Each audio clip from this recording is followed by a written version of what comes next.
تو ان فارغات کو جو گزشتہ سال فارغ ہو چکی ہیں، اصلی سندیں ان کو ابھی تک نہیں ملی کیونکہ ان کی رپورٹیں 1 سال کے کام کی آ چکی ہیں، اب ان کو سندیں دی جائیں گی، وہ بچیاں تیار رہیں۔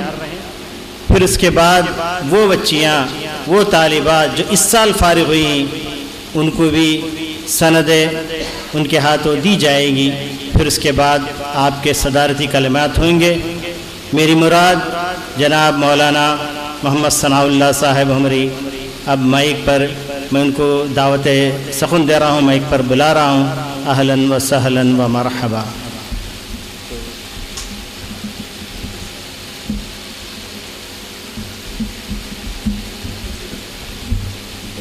یاسمین بنت میاں جان، رحیمہ بنت عبد الصمد، رضیہ بنت رسول،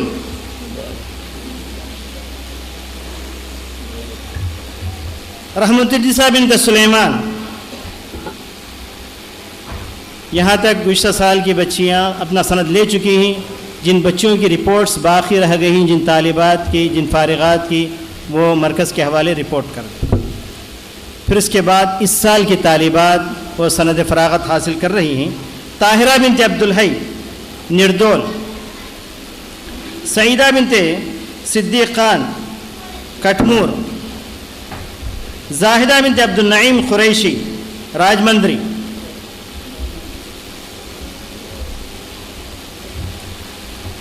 تنویرہ بنت عنایت اللہ کناپورم، رشیدہ بنت محمد سردار پانڈرکا،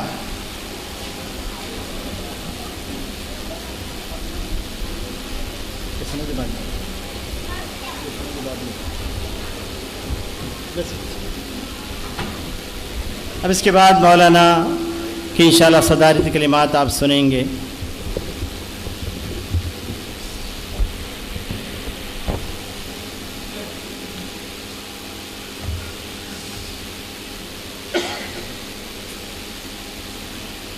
السلام علیکم ورحمۃ اللہ وبرکاتہ۔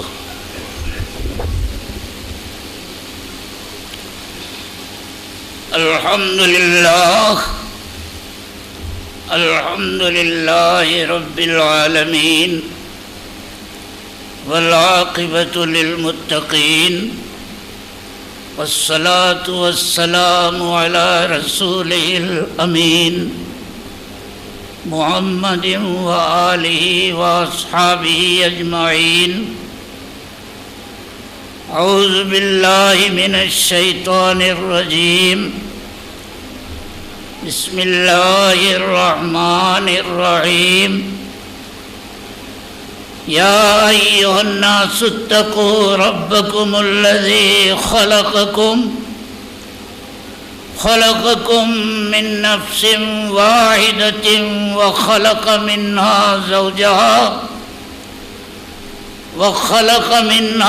زوجها وبث منهما رجالا كثيرا ونساء واتقوا الله الذي تساءلون به والأرحام ان اللہ کان علیکم رقیبا۔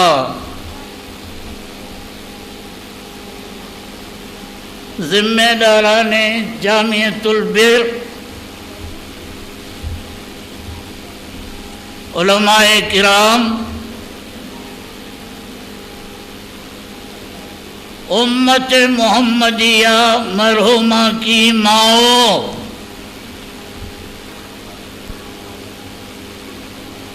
خواتین اور حضرات،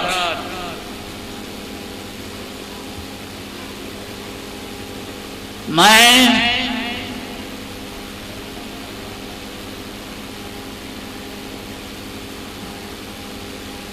اس مرکز کی خدمات سے بے خبر نہیں تھا،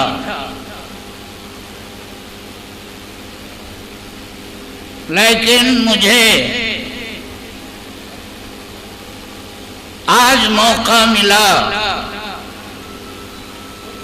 کہ اس کے سالانہ جلسے میں حاضر ہو کر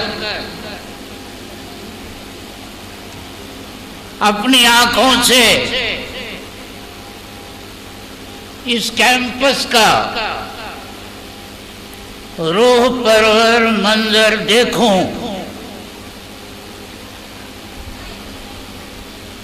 اور اس کی طالبات کی تقریریں سنوں، اردو میں، عربی میں، تیلگو میں،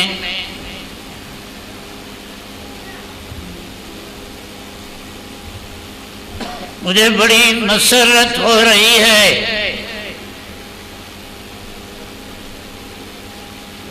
کہ جیسا کہ ہمارے مولانا عمودی صاحب نے فرمایا، اس مرکز میں جو کام ہو رہا ہے وہ ہر طرح تعریف کے قابل ہے۔ تقریریں ہوئی دو عالموں کی، اب میں بھی کچھ کلمات کہہ کر اس ثواب میں شریک اور شامل ہونا چاہتا ہوں۔ جیسا کہ آپ نے سنا،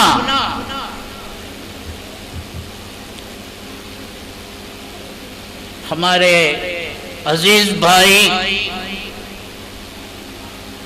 ڈاکٹر سعید احمد صاحب نے کہا ہے کہ اس ادارے کی بنیاد میں نے رکھی تھی۔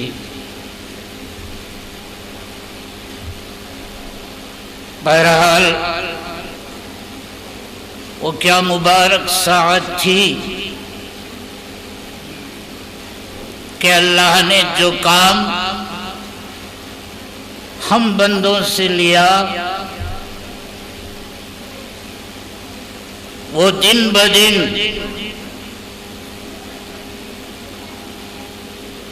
آگے بڑھتا اور ترقی کرتا جا رہا ہے۔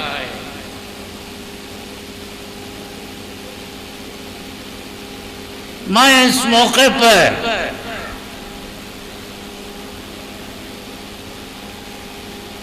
عورتوں کے بارے میں، دین اسلام میں عورتوں کے کردار اور رول کے بارے میں کچھ باتیں کہنا چاہتا ہوں، خصوصاً اس لیے کہ یہ طالبات کا مدرسہ ہے، اور اس لیے بھی کہ یہاں حاضرین میں زیادہ تعداد، جیسا کہ مجھے بتایا گیا ہے، خواتین کی ہے۔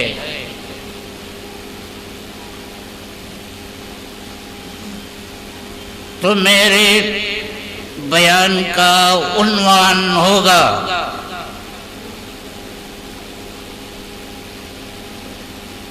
اسلام میں خواتین کا کردار، اسلام میں خواتین کا مقام۔ ابھی میں نے حمد و ثنا کے بعد سورہ نساء کی پہلی آیت پڑھی، جو عام طور پر، جو ہمیشہ نکاح کے خطبات میں پڑھی جاتی ہے۔ اس کا مطلب یہ ہے کہ اللہ تبارک و تعالیٰ نے آدم و حوا سے، آدم ہمارے باپ، حوا ہماری مائی، ہماری ماں، ان سے انسانی نسل کو پیدا کیا اور پھیلایا. وَبَثَّ مِنْهُمَا رِجَالًا كَثِيرًا وَنِسَاءً. اس طرح دنیا کی آبادی دو حصوں میں بٹی ہوئی ہے. ایک حصہ مردانہ اور دوسرا حصہ زنانہ. تاریخ اس بات کی گواہی دیتی ہے کہ مردانہ یا مرد لوگ ہمیشہ سے بالادست، زبردست اور ظالم رہے ہیں. انہوں نے عورتوں کو دبایا ہے، کچلا ہے، پسماندہ رکھا ہے. ان کے ساتھ انصاف اور برابری کا سلوک نہیں کیا ہے. زیادہ دور جانے کی ضرورت نہیں. جس ملک میں ہم رہتے ہیں یہ ملک بہت بڑا ملک ہے، بہت پرانا ملک ہے. اس کے 3 ٹکڑے ہوئے ہیں، پھر بھی آج بھی یہ بہت بڑا ملک ہے. اس کی قدیم تاریخ میں عورت کا کوئی مقام نہیں تھا.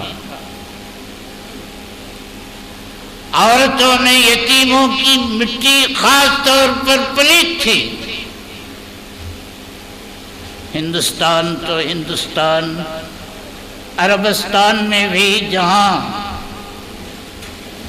اسلام کی روشنی پہلی بار چمکی، وہاں بھی عورتوں کی حالت کچھ اچھی نہیں تھی. عورت زیادہ سے زیادہ، عورتوں کی اکثریت مردوں کی عیش و عشرت کا کھلونا تھی. ایسے میں اسلام آیا. اسلام کے احسانات میری ماں اور بہنوں ذرا غور سے سنو. مردوں اور عورتوں پر دونوں پر ہیں، لیکن میں کہتا ہوں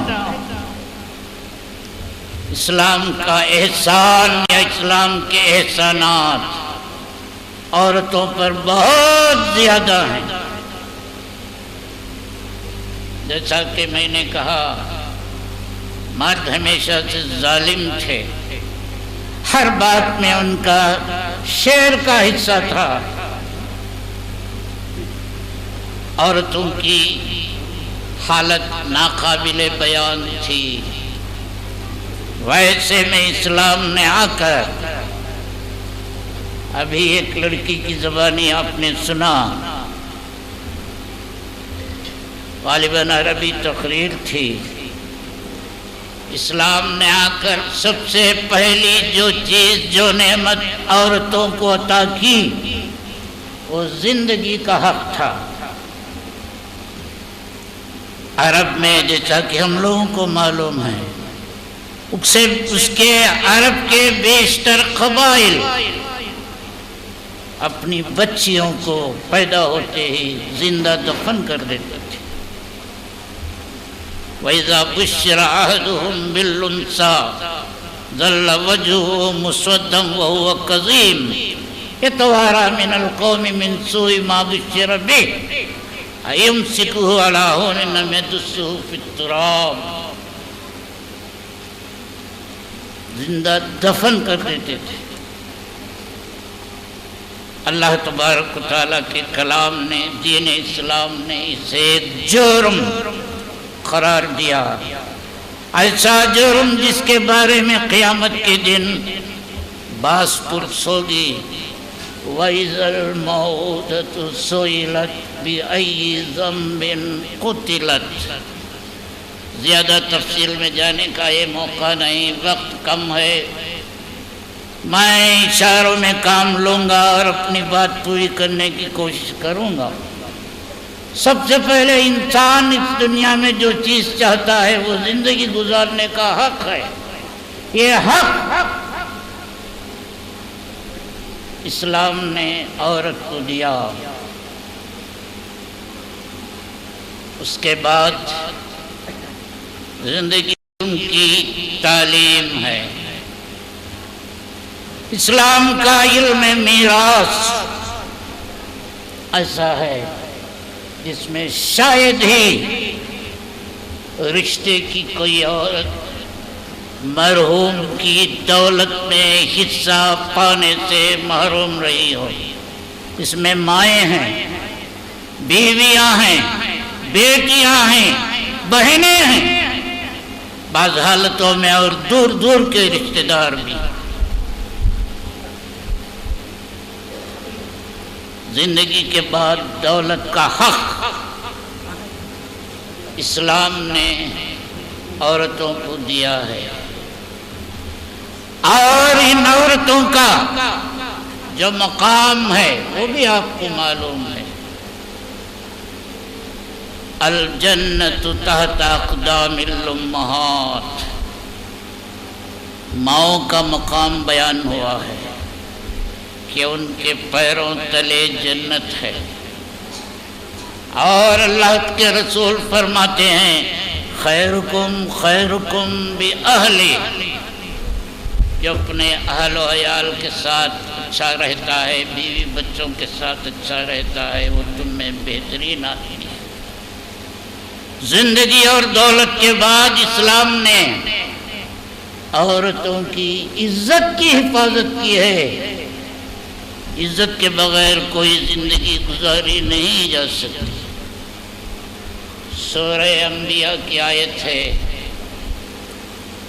ان الذين يرمون المحصنات الغافلات المؤمنات لعنوا في الدنيا والآخرة ولهم عذاب عظیم۔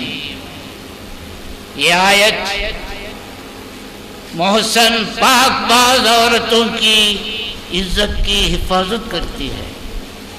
کوئی آدمی جو دنیا اور آخرت میں ملعون ہونا نہ چاہتا ہو، اللہ کی رحمت کا مستحق ہونا چاہتا ہو، کسی عورت کی طرف انگلی اٹھا نہیں سکے گا۔ لعنوا فی الدنیا والآخرہ وَلَهُمْ عَذَابٌ عَظِيمٌ۔ دنیا اور آخرت دونوں جگہ ایسے لوگ ملعون ہوں گے جو بے خبر معصوم بے عیب عورتوں پر کی طرف انگشت نمائی کرتے ہیں۔ زندگی کے بعد، دولت کے بعد عزت کی حفاظت کی، اور جتنے رشتے اللہ نے عورتوں کے مقرر کیے ہیں، حدیثوں نے ان رشتوں کی حفاظت کی تاکید کی ہے۔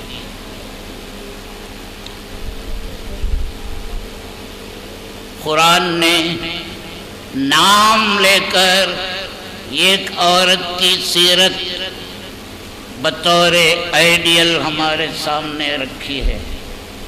وہ عورت حضرت مریم علیہ السلام تھے۔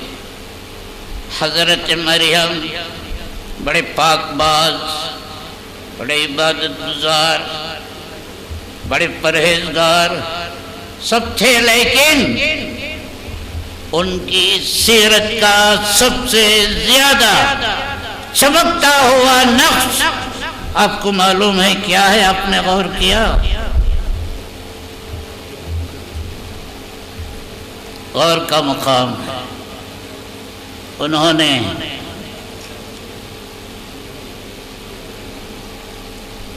یہودیوں کے بڑے سے بڑے الزام اپنی زبان سے شکایت کا لفظ نکالے بغیر انہوں نے سہے۔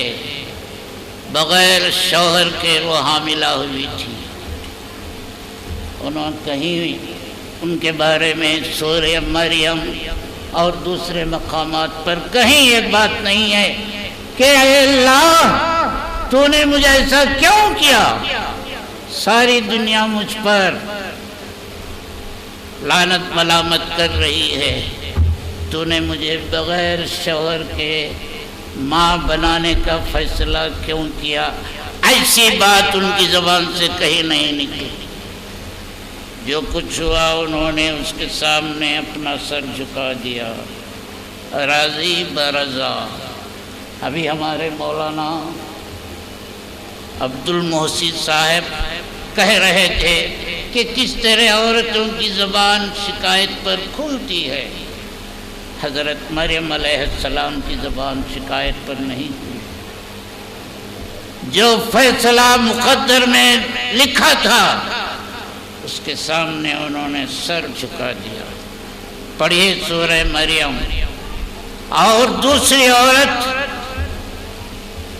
جس کو مثالی خاتون کے طور پر قرآن نے پیش کیا ہے نام لیے بغیر، وہ حضرت حاجرہ ہیں۔ بڑی اونچی عمر میں انہیں اولاد ہوئی، حضرت اسماعیل علیہ السلام پیدا ہوئے۔ اولاد، ماں کی ممتا، بوڑھی عمر، حالت یاس میں، حالت مایوسی میں جو اولاد ہوئی تھی ویسی اولاد ماں کو کتنی پیاری ہوتی ہے، اس کا فیصلہ ایسی حالت کی مائیں ہی کر سکتی ہیں۔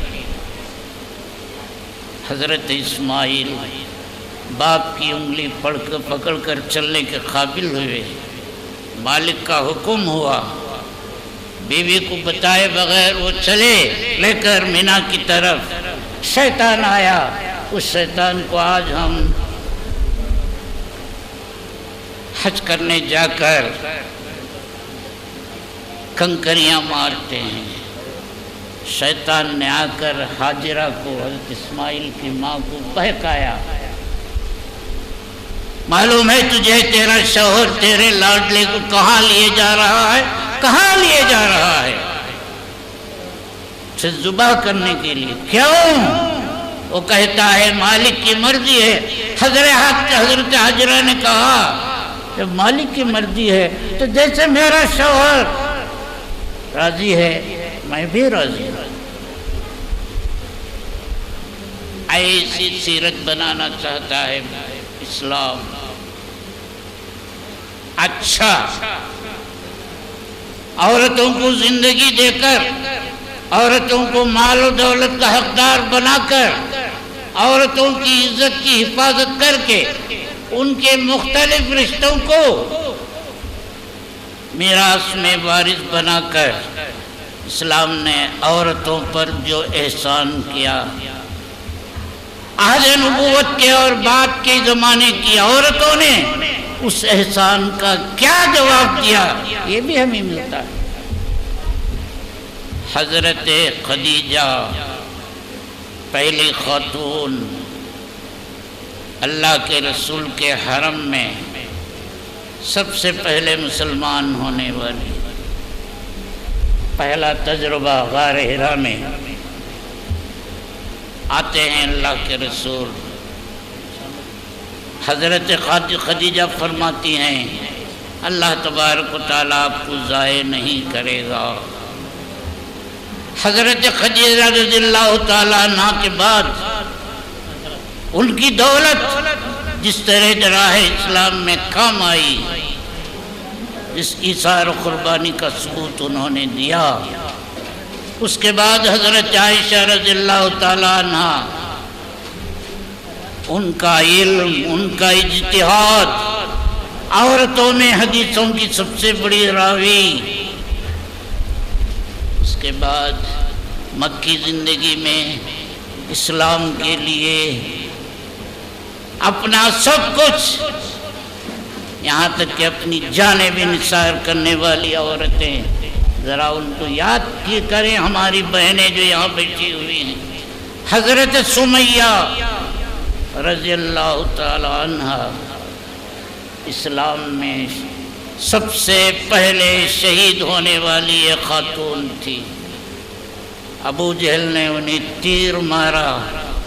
اب اس مجمع میں بیٹھ کر کوئی کیا بتائے کہ کیسے مارا، کہاں مارا؟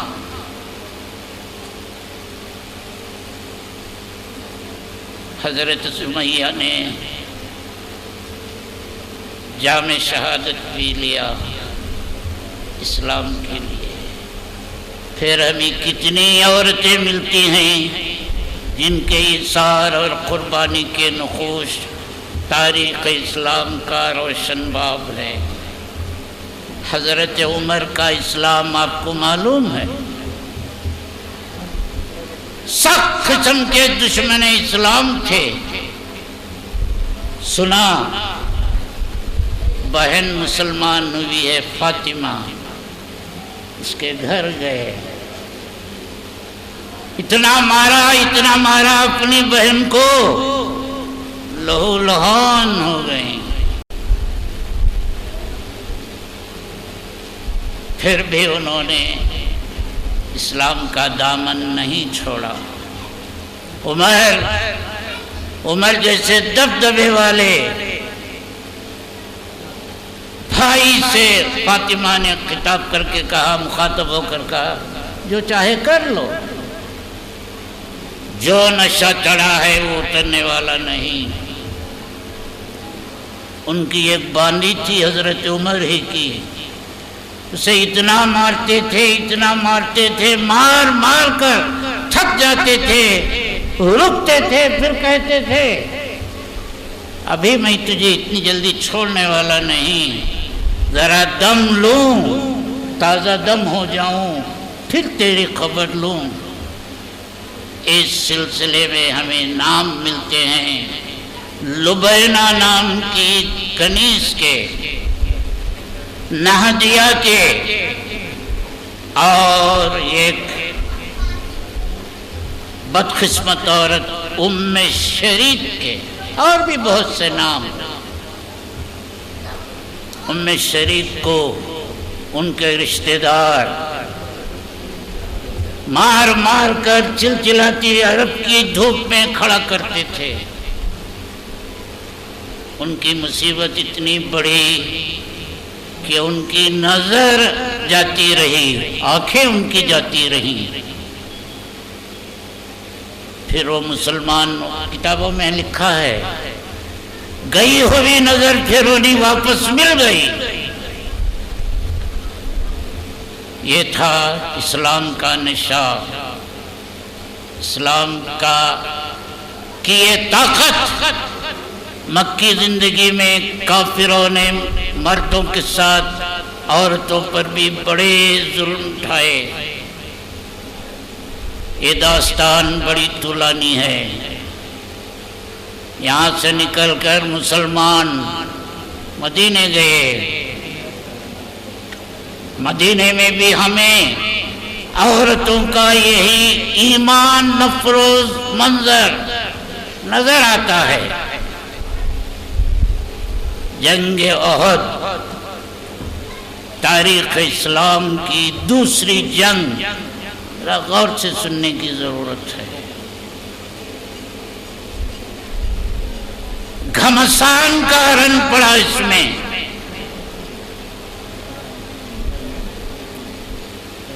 مجاہدین کی ایک ٹکڑی کی غلطی کی وجہ سے وہ جنگ جو مسلمان جیتنے والے تھے ہار میں بدل گئی۔ بڑی بے کسی کا عالم تھا۔ ایسے وقت میں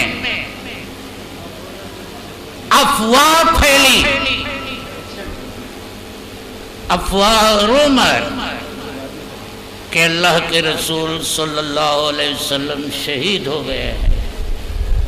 مدینہ منورہ کی موجودہ آبادی سے احد کا میدان کچھ زیادہ دور نہیں ہے، 3-4 میل کا فاصلہ ہوگا۔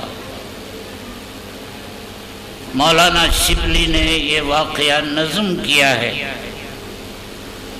نظم پڑھ کر آج بھی آنکھوں سے آنسو نکل پڑتے ہیں۔ بہرحال افواہ اڑی کہ اور تو اور اللہ کے رسول بھی شہید ہو گئے ہیں۔ ہوتے ہوتے یہ خبر مدینے پہنچی،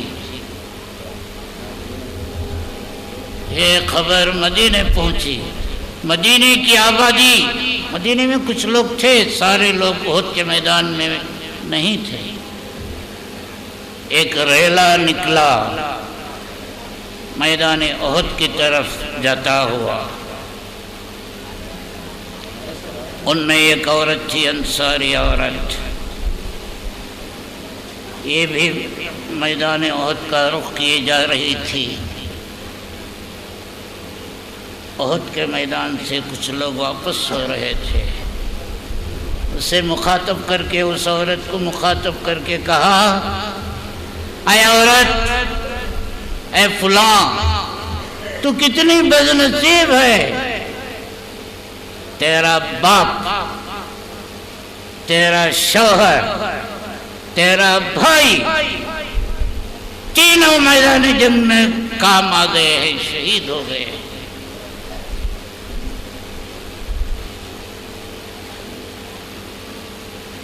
باپ جاتا رہا، شوہر نہ رہا، بھائی بھی رخصت ہو گیا.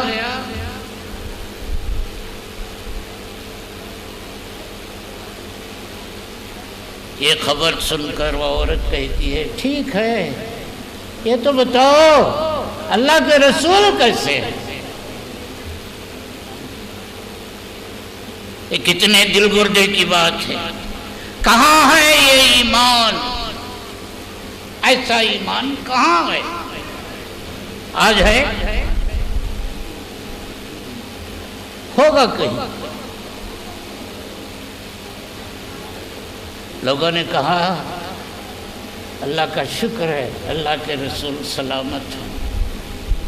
وہ آتی ہے،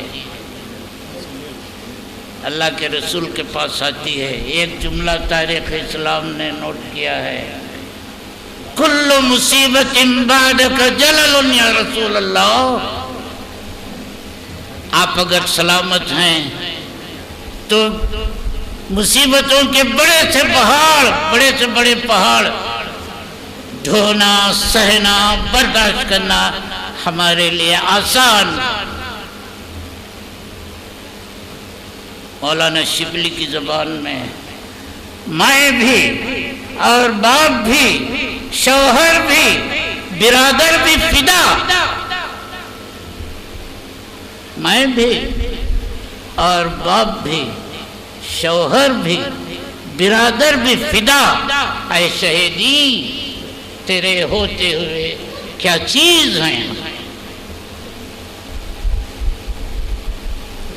عورتوں نے، ہماری مائیں اور بہنیں یہاں بیٹھی ہیں، اس درسگاہ کی بچیاں، طالبات بیٹھی ہیں، اس بات کو سمجھنے کی کوشش کریں.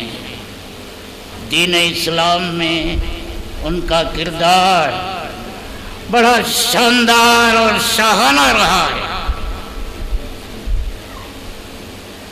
اچھا، اس کے بعد میں آپ کو ایک اور واقعے کی طرف لے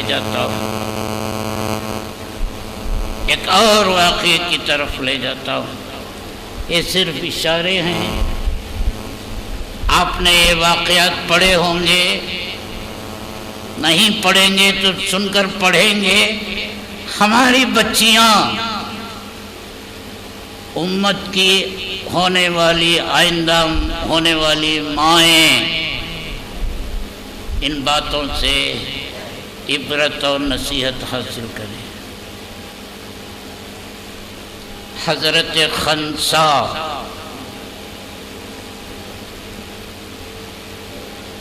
مشہور شاعرہ تھی. اردو زبان میں شاعرہ کے لیے شاعر کا لفظ استعمال کیا جا سکتا ہے، ماہرین نے اجازت دی ہے. عہد جاہلیت کی مشہور شاعر تھی. وقت تھا کہ وہ مسلمان نہیں ہوئی تھی. ایک جنگ میں، ایک جہاد میں، احد یا بدر میں، ان کا بھائی جسے وہ جان سے زیادہ عزیز رکھتی تھی، صخر، صاد خیر، صخر کے معنی ہے پہاڑ، چٹان، بہت بلند و بالا خط کا ہوگا. کچھ بھی ہو، ویسا بھائی اس کا مارا گیا۔ جب نہ بھائی مسلمان تھا نہ یہ بہن مسلمان تھی، ماں اور بہنوں، بزرگوں اور بھائیوں، ہم جیسے لوگ یہاں بیٹھ کر فینوں میں، ٹھنڈی ہوا میں چیخ چیخ کر واز کر سکتے ہیں، مگر وہ ایمان کہاں سے لائیں؟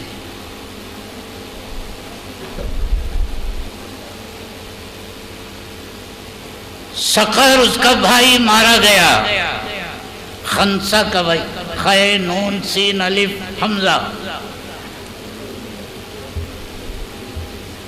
اس نے اپنے بھائی کی یاد میں مرثیہ کہا۔ انگریزی میں ایلیجی کہتے ہیں کسی کی موت پر اظہار غم کے طور پر آدمی جو نظم لکھتا ہے اسے مرثیہ کہتے ہیں۔ اردو ادب میں بھی مرثیہ بہت اہم باب ہے شاعری کا۔ اس نے کہا، اس کا ایک شعر ہے، ایک ہی شعر مجھے معلوم ہے، یذکرنی طلوع الشمس صخرا وَأَذْكُرُهُ بِكُلِّ غُرُوبِ الشَّمْسِ۔ سورج نکلتا ہے میرا بھائی مجھے یاد آتا ہے، سورج ڈوبتا ہے میرا بھائی مجھے یاد آتا ہے۔ کیا محبت رہی ہوگی لوگوں کی، آج کل کہاں ہے وہ محبت؟ سورج نکلتا ہے میرا بھائی مجھے یاد آتا ہے، سورج ڈوبتا ہے میرا بھائی مجھے یاد آتا ہے۔ یعنی آٹھوں پہر بھائی ہی کی یاد مجھے ستاتی ہے۔ اس کے بعد ایک وقت آیا، خنسا مسلمان ہو گئی۔ یرموک کی جنگ تاریخ اسلام میں بہت بڑی جنگ ہے، کئی جنگیں ہوئی، عہد نبوت کے بعد کا یہ واقعہ ہے غالباً۔ خنسا اس وقت بوڑھی ہو چکی تھی، کتابوں میں ہے اس کے 3 بیٹے تھے، جوان، ہٹے کٹے جوان۔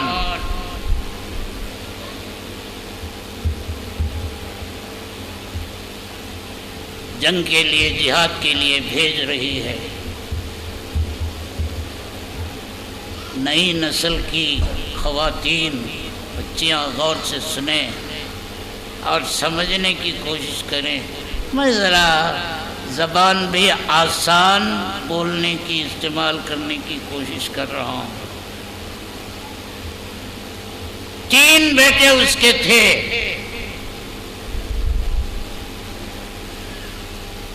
جنگ کے لیے جا رہے تھے۔ نصیحت کی ماں نے دل پر کتنا بڑا پتھر رکھا ہوگا۔ یہاں مائیں بیٹھی ہیں، نوجوان بیٹوں کی مائیں بیٹھی ہیں اس جلسے میں۔ یہ بوڑھی ماں بھیج رہی ہے 3 بیٹوں کو میدان جنگ میں، کہتی ہے، دیکھو بیٹو، پیٹ نہ دکھانا دشمن کو۔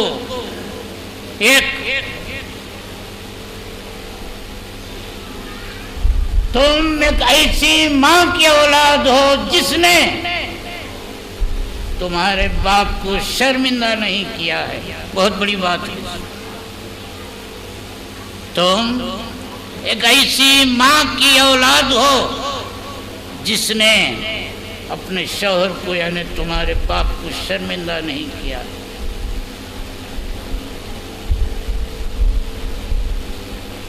راہ حق میں جہاد کے لیے جاتے ہیں۔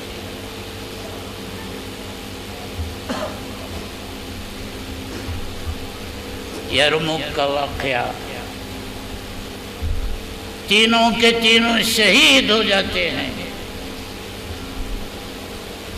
حضرت خنسا بوڑھی عورت، 3 لاڈلوں کی ماں،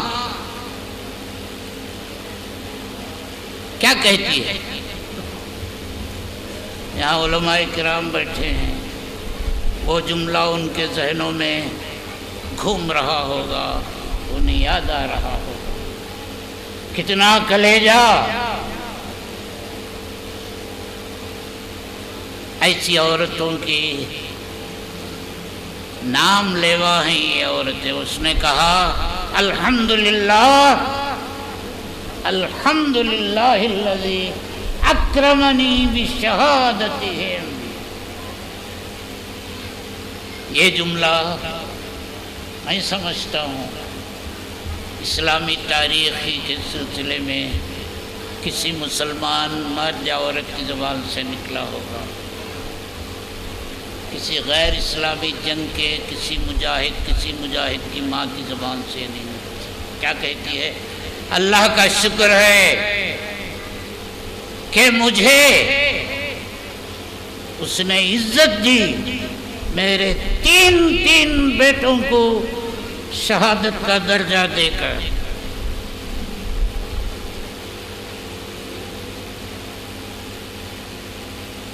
ہے اس کی کوئی نظیر؟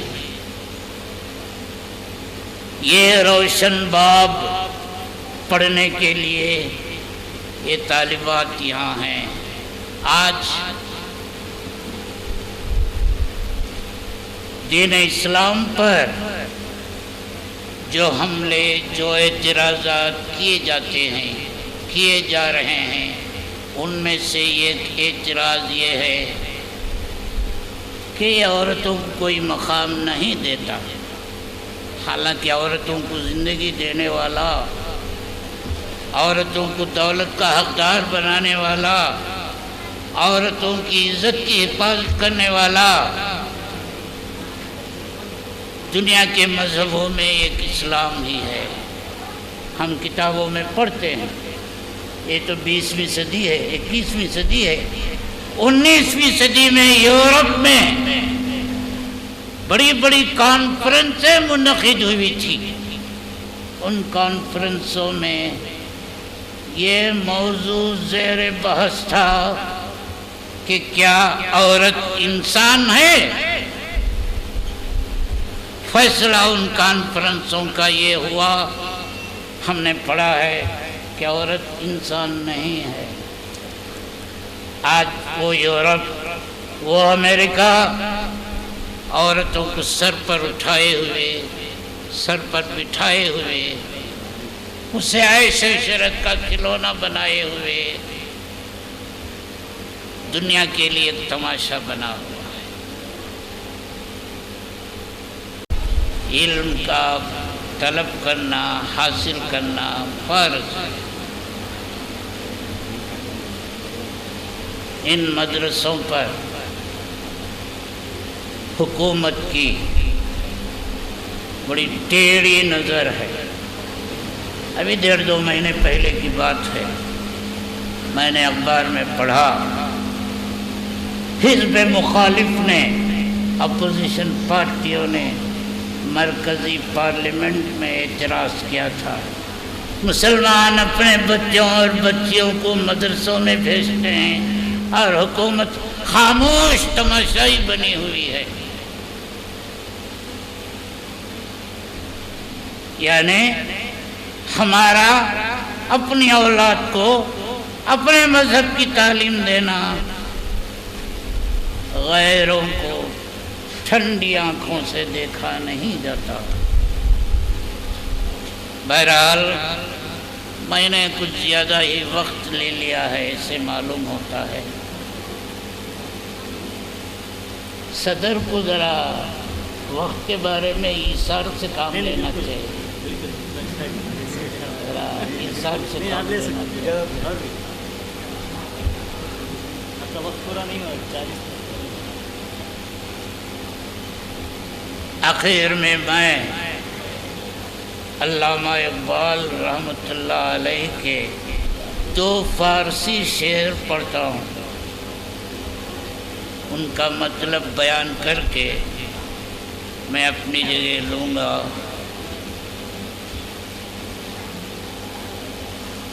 اگر پندے ز درویشے پذیری، اقبال کہتے ہیں اگر پندے ز درویش بزیری، ہزار امت بمیرت تو نہ میری۔ میں ایک فقیر ہوں، اقبال کہتے ہیں، مجھ فقیر کی ایک نصیحت تو سنے گی۔ خطاب کس سے ہے؟ عورتوں سے۔ مجھ فقیر کی قلندر کی ایک نصیحت تو سنے گی، ہزار امت بمیرت تو نہ میری۔ دنیا میں ہزاروں قومیں دنیا میں آئی ہوئی مر جائیں گی، لیکن تیرا نام زندہ تابندہ رہے گا۔ وہ نصیحت کیا ہے؟ بطول باش و پنہا شو ازی عصر،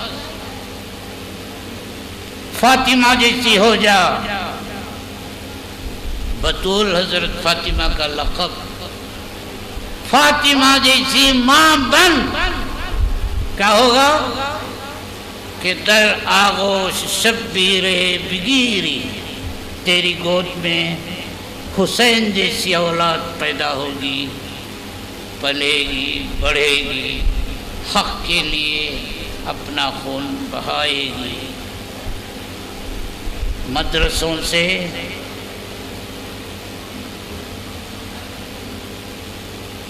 دین اسلام کا مستقبل وابستہ ہے۔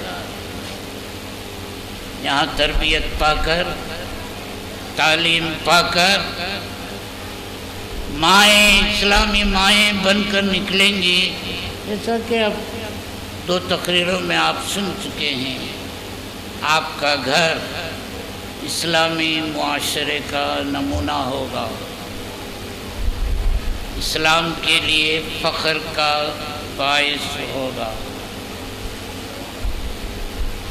ایک جملہ میں کہہ رہا ہوں، ایک غیر مسلم کا، دانشور کا، پڑھی لکھی ماں گھر میں ہو تو وہ گھر ایک یونیورسٹی ہے۔